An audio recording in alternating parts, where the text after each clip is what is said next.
Fe omulungi ali ku mukutu guno ogwa Farm Business Uganda, omukutu ogw'abalimi n'abalunzi, logo ya kitooke na mutwe gwa nte ku YouTube.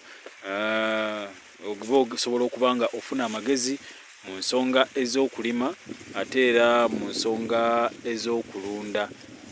Tuli ku ttaka tutunulira kasooli ali mu buzito bwa eka 3 ku 4 we tuli olwaleero gye twatambulidde tusinkana abalimi baffe. Guno omukulu tusinkana abalimi n'abalunzi era nnyo okutegeeza nti ffe ekyoyinza okusasula omukutu guno for subscribing ate era no likinga kati ffe nno ne tuba nga tusobola okuba nga tutuuka eyo mu balimi wansi ate era ne mu balunzi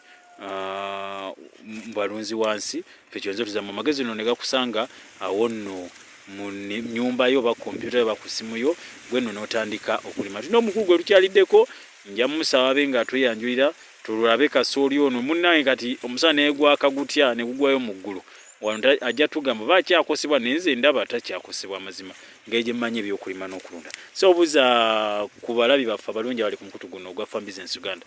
Neyanziza nnyo abalimi baffe n'abalunzi abali ku mukutu ogwa Farm Business Uganda. Nate era tubanyiriza mu musomo gwa kasooli. Kasooli ekirime ekya buli omu yeetanira.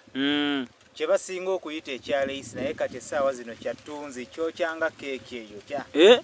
Neso keeki eyo kya yebetunda eti bagamba otundanga keeki eyo kya eyo kya eba etunda etya gwe bange betambulirawo buli muntu aba ayagala alabe keeki eyo kyewooma etya si eri ennyinyogovu.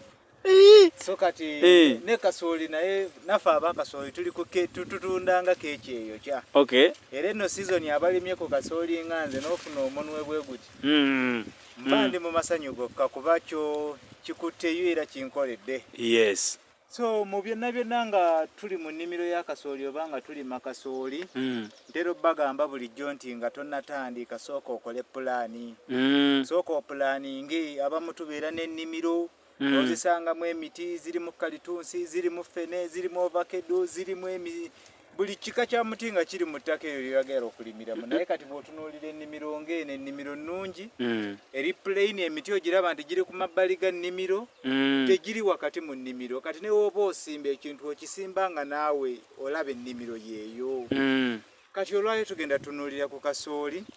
Kati we tuba tumaze opulaaninga tutunuulira ekintu ekikulu nnyo kye tusooka otunuulira ebeera nsigo.